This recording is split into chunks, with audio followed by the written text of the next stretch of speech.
नमस्कार दोस्तों, मैं डॉक्टर ललित कुमार गंगेले अपने इस चैनल के एक और बहुत ही इंपॉर्टेंट वीडियो में आप सबका बहुत बहुत स्वागत करता हूं। और दोस्तों, जैसा कि आप लोगों ने थंबनेल में पढ़ा, ये जो वीडियो है यह है सिफिलिटिक रूमेटिज्म के बारे में और कैली आयोड 30 नाम की जो मेडिसिन है उसका सिफिलिटिक रूमेटिज्म के अंदर क्या इस्तेमाल है। अब मैं इस बात का पूरा मुझे विश्वास है कि ये जो है थंबनेल बहुत से लोगों को समझ में नहीं आया, चाहे वो डॉक्टर लॉबी के क्यों ना हो, वो चाहे प्रैक्टिशनर्स क्यों ना हो। क्योंकि सबसे पहली चीज दोस्तों, जो सिफिलिटिक रूमेटिज्म है ये बहुत ही रेयरली पाया जाता है लोगों के बीच में। मात्र लगभग सारे रूमेटिज्म के केस के अंदर 1 से 2% केसेस भी नहीं होते जिसके अंदर बंदे को सिफिलिटिक रूमेटिज्म होता है। और अगर खुदा ना खासा आप वो डॉक्टर हैं जो ये वीडियो देख रहे हैं, और अगर आपके पास धोखे से भी कोई ऐसा केस रहा सिफिलिटिक रूमेटिज्म का, तो यकीन मानिए, और आप भली भांति इस बात से परिचित है कि वो केस के अंदर रिजल्ट दे पाना इज इक्विवेलेंट टू इम्पॉसिबल,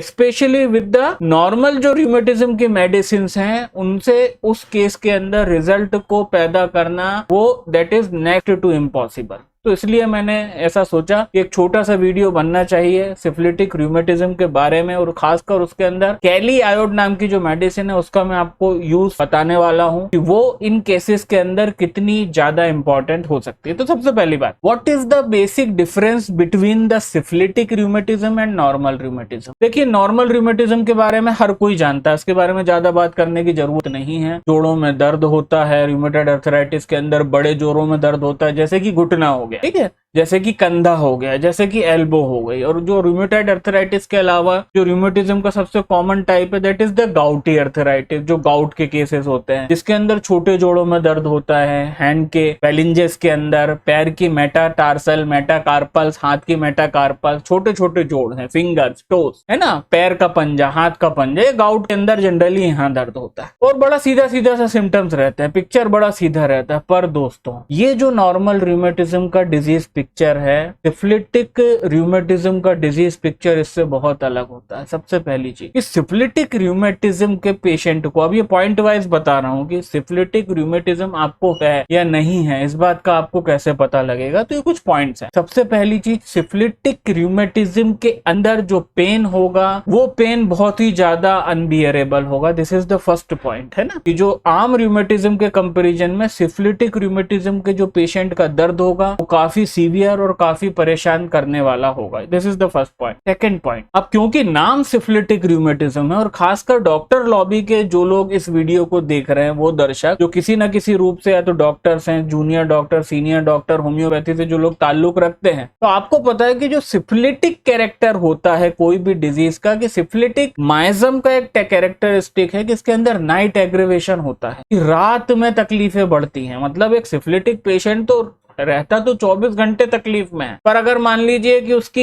एक वन टाइम अगर तकलीफ है दिन भर में, जैसे 100% दिन भर में है, तो दोस्तों रात में वो जो तकलीफ है वो एम्पलीफाई होकर 2 से 3 गुना हो जाती है, मतलब नाइटली एग्रीवेशन। तो जो सेकंड पॉइंट है कि जो सिफिलिटिक रूमेटिज्म के केसेस होंगे, इन लोगों को पेन जो होगा वो नाइट में होगा, स्पेशली इन द नाइट। ठीक है, नाइट में तकलीफ बहुत ज्यादा बढ़ जाएगी, नाइट में बहुत एक्सक्रूशिएटिंग और एगोनाइजिंग पेन होगा। वो इतना होगा कि ये लोग नाइट में सो नहीं पाएंगे, और जब इनकी तकलीफ खासकर कुछ महीने पुरानी होगी तो लिटरली इन लोगों को नाइट और नाइट में होने वाले पेन से इतना डर लगता है दोस्तों कि ये लोग रात में सोने से डरते हैं, और रात के अप्रोच करते से ही शाम से इनको डर लगने लगता है। तो the second characteristic is nightly pain. ठीक है, the third characteristic of the syphilitic rheumatism, कि जिस तरह से हमारा जो नॉर्मल रूमेटिज्म के 2 एग्जांपल हमने देखे कि रूमेटॉइड अर्थराइटिस है वो किसको अफेक्ट करता है, बड़े जोड़ों को अफेक्ट करता है, वहीं गाउटी अर्थराइटिस जो है वो छोटे जोड़ों को अफेक्ट करता है। बट दोस्तों, जो सिफिलिटिक रूमेटिज्म है वो छोटे जोड़ों को तो करता ही है अफेक्ट, पहली बात अच्छे से समझ लेना, बट वो बोन के शाफ्ट को भी अटैक करता है। शाफ्ट की मतलब क्या बात कर रहा हूं कि जैसे हमारा पैर है, तो हमारा जो लेग है घुटने से लेके एंकल के बीच में, तो ये जो लेग है इसके अंदर जो 2 मेन बोन होती है, एक फीबिया होती है, एक टिबिया होती है और एक फिबुला होती है। तो बेसिकली जो सिफिलिटिक रूमेटिज्म के केसेस होते हैं उसके अंदर जो पेन है वो मतलब एंकल के पास तो होगा ही होगा, ठीक है, तो एंकल पे भी होगा, वो कुछ हद तक वो घुटने पे भी होगा, जॉइंट पे तो होगा, पर दोस्तों जॉइंट के अलावा जो शाफ्ट होता है, जो टीबिया होती है, खास करके जो रूमेटिज्म होगा सिफिलिटिक रूमेटिज्म, दोस्तों वो जो टीबिया होती है, लेग की जो मेन बोन है टीबिया, वो टीबिया के अंदर पेन प्रोड्यूस करती है। और दोस्तों ये जो टीबिया में पेन होता है ये सबसे ज्यादा टफ और सबसे ज्यादा अनबियरेबल होता है रात के समय जब बंदा सो रहा होता है, जब सोने का टाइम हो। तो this is the third characteristic कि हम आम जो रूमेटिज्म देखते हैं साधारण रूमेटिज्म में उसमें ज्वाइंट इन्वॉल्व होते हैं, बट दोस्तों जो सिफिलिटिक रूमेटिज्म होता है उस सिफिलिटिक रूमेटिज्म में ज्वाइंट के साथ साथ लिटरली जो शाफ्ट होती है बोन की, शाफ्ट मतलब जैसे टीबिया की जो मेन शाफ्ट है उस शाफ्ट के ऊपर भी पेन होता है, जो मेन बोन का पोर्शन होता है, बोन का शाफ्टी पोर्शन होता है उसके अंदर भी पेन होता है। तो अभी तक हमने 3 कैरेक्टरिस्टिक पढ़े। सबसे पहला कि जो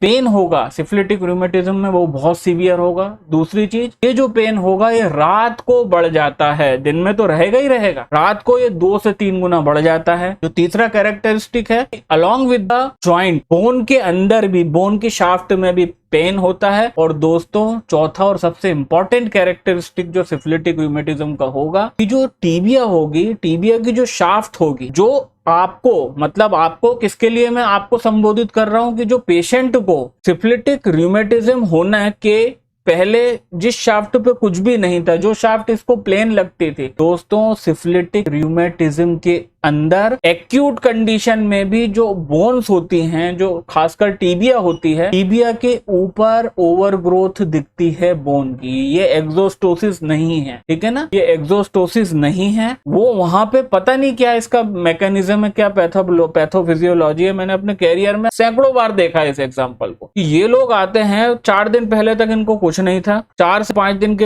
अंदर इनके अंदर जब सिफिलिटिक रूमेटिज्म पैदा हुआ तो दोस्तों इन लोगों को यकीन नहीं होता कि 5 दिन के अंदर कैसे टीबिया के ऊपर एक हल्की सी बोनी ओवरग्रोथ हो गई। वो ऐसी शार्प ग्रोथ नहीं होगी, बट बंदा जब उसको छुएगा तो उसको लिटरली ये समझ में आएगा कि यार पिछले हफ्ते तक मेरी टीबिया तो बिल्कुल फ्लैट और प्लेन थी, बट इस हफ्ते मेरी टीबिया के ऊपर मेरे को कुछ एलिवेशंस दिख रहे हैं, मुझे ऐसा लग रहा है कि बोन्स सूज गई हैं। और ये जो बोन्स सूजना है इसके होने का मेन कारण है पेरिओस्टाइटिस, है ना, ये पेरिओस्टाइटिस है। मतलब बोन की सबसे ऊपर की जो लेयर होती है पेरिओस्टियम, ये पेरिओस्टियम का इन्फ्लेमेशन को पेरिओस्टाइटिस बोलते हैं। और ये पेरिओस्टाइटिस होना जो है that is the main sign and main hallmark of what, syphilitic rheumatism. तो दोस्तों सिफिलिटिक रूमेटिज्म के 4 पॉइंट है जिनको हमको समझने की जरूरत है। अगर रिपर्टरी में आप देखना चाहेंगे कि भाई ये जो ओवरग्रोथ हो रही है या पेरिओस्टियल स्वेलिंग हो रही है पेरिओस्टाइटिस के कारण, तो इसको रिपर्टरी में कैसे ढूंढेंगे, तो इसको नोट्स के रूप में हर रिपर्टरी में लिखा है कि NODE नोट NODE या फिर NODES ऑन द टीबिया। तो आप अलग अलग रिपर्टरी से इसके रेफरेंसेस निकाल सकते। और दोस्तों सबसे इंपॉर्टेंट एंड लास्ट जो 5वां पॉइंट है इसके अंदर, वो मैं कहीं ना कहीं पैथोफिजियोलॉजी से जोड़ के इसको बताना चाहूंगा कि अब आप लोग सोच रहे होंगे भाई ऐसा क्या हो रहा है। तो दोस्तों ये यहाँ पे जो कुछ हो रहा है कि ये गाउट का ही एक स्पेशल रूप है, ये आप समझ लो अच्छे से। आपके दिमाग में आ रहा होगा ना कि यार गाउटी अर्थराइटिस तो गाउट के कारण होता है, रूमेटॉइड अर्थराइटिस जो होता है वो एंटीबॉडीज के कारण होता है, ऑटो एंटीबॉडीज बड़े जोड़ों के खिलाफ एंटीबॉडी बनाती है। ये मैं सिंपल रूमेटिज्म की बात कर रहा हूं। तो सिफिलिटिक रूमेटिज्म को मैं इन दोनों से किससे रिलेट कर सकता हूं, तो दोस्तों अगर आपको रिलेट करना ही है तो syphilitic rheumatism is the sub type of the gout या गाउटी अर्थराइटिस का ये सब टाइप होता है। तो ये गाउट से संबंधित रखता है, बट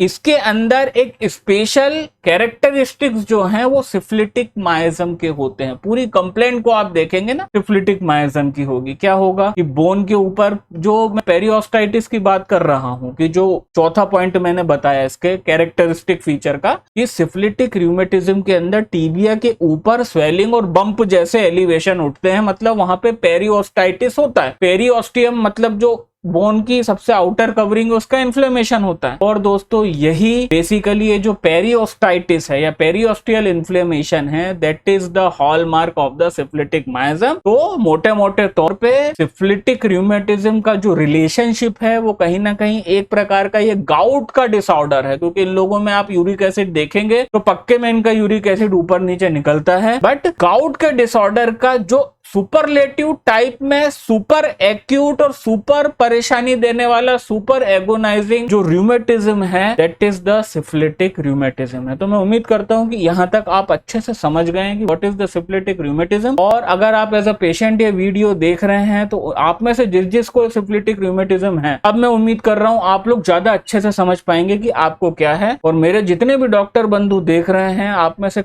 ज्यादातर लोगों को अपने कैरियर के कुछ केसेस रिमाइंड हुए होंगे जिनके अंदर शायद आप रिजल्ट अच्छा दे पाए हो या ना दे पाए हो, पर आपको याद जरूर आया हो कि हाँ ये डॉक्टर जिस बारे में बात कर रहे हैं इस तरह का केस हमने देख रखा है। अब आते हैं सीधे सीधे ट्रीटमेंट पे। जैसा कि थंबनेल में ही मैंने बताया, कैली iod 30 is one of the most important medicine. और एक और चीज बता दूं, ये क्यों बता रहा हूं, क्योंकि ये एक्सपीरियंस से आया है। आप रिपर्टरी ढूंढोगे तो रिपर्टरी में काली आयोड तो दिखेगी, बट कैली आयोड आपको छोटे ग्रेड में दिखेगी, छोटे स्मॉल ग्रेड में दिखेगी, इनफैक्ट एकदम 3rd और 4th ग्रेड में दिखेगी। और मेरे को पूरा विश्वास है, खासकर अगर आप लोग न्यूली हैं प्रैक्टिस के अंदर, तो आप इसको कभी ट्राई नहीं करेंगे। और यकीन मानिए दोस्तों, अपने पूरे कैरियर के अंदर जितने भी इसके केसेस आए, इसके ऊपर मैंने सारी 1st ग्रेड रेमेडी, हर रिपर्टरी के अंदर लिखी हुई रेमेडी मैंने ट्राई करी और लिटरली उनका मेरे को बहुत अच्छा रिजल्ट नहीं मिला। फिर जब मेरी थोड़ी सी research R&D, research and development से मैंने इस मेडिसिन के बारे में जाना और इस मेडिसिन का मेरे को कुछ रिलेशनशिप मिला सिफिलिटिक रूमेटिज्म, तो दोस्तों दिन दुगने और रात चौगने रिजल्ट हमको हमारी प्रैक्टिस में और खासकर सिफिलिटिक रूमेटिज्म के केसेस में देखने को मिले। And the second most important medicine indicated in the case of the syphilitic rheumatism is that is nitric